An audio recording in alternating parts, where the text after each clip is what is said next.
दोस्तों आज की वीडियो में हम बात करेंगे इंसान की रूह सोने के बाद कहाँ जाती है, तो लास्ट तक बने रहिए मेरे साथ। बिस्मिल्लाहिर्रहमानिर्रहीम। अस्सलाम वालेकुम दोस्तों। एक दिन हजरत अली रजी अल्लाह तआला अन्हु और कुछ सहाबा एक मजलिस में बैठे हुए थे। किसी ने उनसे एक गहरा सवाल पूछा, या अली, जब इंसान सो जाता है तो उसकी रूह कहाँ जाती है? क्या यह पूरी तरह से जिस्म से निकल जाती है या उसका कोई हिस्सा रहता है? हजरत अली रजी अल्लाह तआला अन्हु मुस्कुराए और बोले, इसका जवाब कुरान और हदीस में छुपा है। आइए मैं आपको इस रहस्य से वाकिफ करता हूँ। हजरत अली ने फरमाया, नींद को मौत का छोटा भाई कहा गया है क्योंकि यह उस हालात की याद दिलाती है जिसमें इंसान मरने के बाद जाता है। कुरान पाक में अल्लाह ताला ने फरमाया है, अल्लाह ही है जो मौत के वक्त रूहों को वफात देता है और जो नहीं मरे होते उनकी रूहों को नींद में पकड़ लेता है, फिर जिनके लिए मौत का हुक्म करता है उन्हें रोक रखता है और दूसरों को एक मुकर्रर वक्त तक के लिए छोड़ देता है।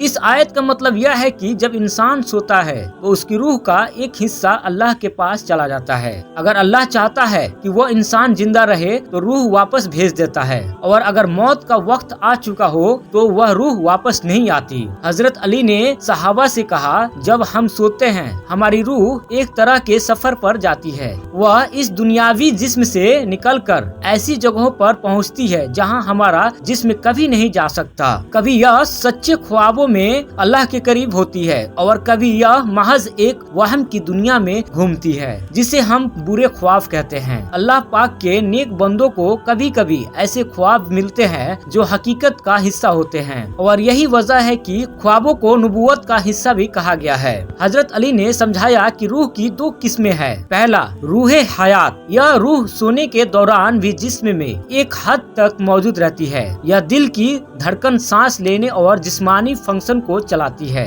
नंबर 2, रूह नफ्स। यह रूह नींद से जिस्म से बाहर निकलती है और सफर करती है। यही रूह ख्वाब देखती है और कभी कभी ऐसी जगहों पर पहुंचती है जो इस दुनिया से परे होती है। हजरत अली रजी अल्लाह तआला अन्हु ने आगे बताया, नेक इंसान की रूह का सफर सुकून और इत्मीनान से होता है। वो अच्छी जगहों पर जाती है और अक्सर उससे अल्लाह की रहमत का एहसास होता है। लेकिन गुनाहगार की रूह बेचैन होती है और उसे खौफनाक और परेशान करने वाले ख्वाब दिखाई देते हैं। यह इस बात की निशानी है कि उसका दिल अल्लाह से दूर है। मजलिस में बैठे एक शख्स ने पूछा, क्या हर ख्वाब का कोई मतलब होता है? हजरत अली ने जवाब दिया, हर ख्वाब का मतलब नहीं होता। ख्वाब 3 किस्म के होते हैं। पहला, अल्लाह की तरफ से आने वाले ख्वाब, यह सच्चे ख्वाब होते हैं और हकीकत का हिस्सा होते हैं। दूसरा, शैतान की तरफ से आने वाले ख्वाब, यह ख्वाब डराने और इंसान को परेशान करने के लिए होते हैं। तीसरा,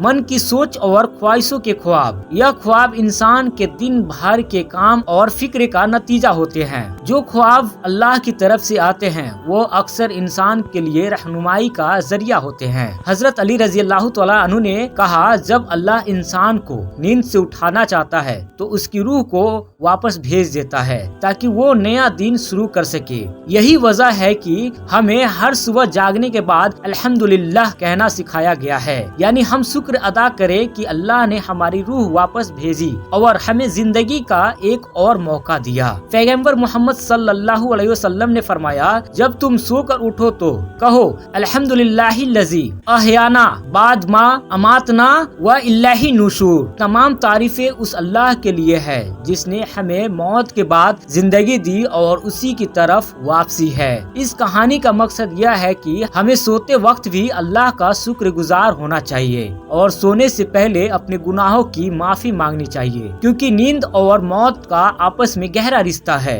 कोई नहीं जानता कि वह सुबह जागेगा या नहीं, इसलिए हर रात सोने से पहले तौबा करना और कलिमा पढ़ना बहुत अहम है। हजरत अली रजी अल्लाह तआला अन्हु की इस वजह से सब सहाबा को यह समझ में आ गया कि नींद सिर्फ आराम का वक्त नहीं है, बल्कि यह एक रूहानी सफर है जो अल्लाह की कुदरत की झलक देता है। हर इंसान को चाहिए कि वह अपने दिल को पाक रखे ताकि उसकी रूह नेक ख्वाबों का सफर करे और अल्लाह के करीब हो सके। इस कहानी से हमें यह सीख मिलती है कि हमारी रूह का सफर सिर्फ दुनिया तक महदूद नहीं है। नींद हमें याद दिलाती है कि हमारा असल मकसद अल्लाह से मुलाकात करना है, चाहे वो ख्वाबों में हो या आखिरत में। उम्मीद है हमारी आज की वीडियो आपको अच्छी लगी होगी। तो इससे اسے لائک، شیئر اور سبسکرائب ضرور کیجیے گا۔ ملتے ہیں اگلے ویڈیو میں، تب تک کے لیے اللہ حافظ۔ اللہ آپ سب کو اپنے حفظ و امان میں رکھے۔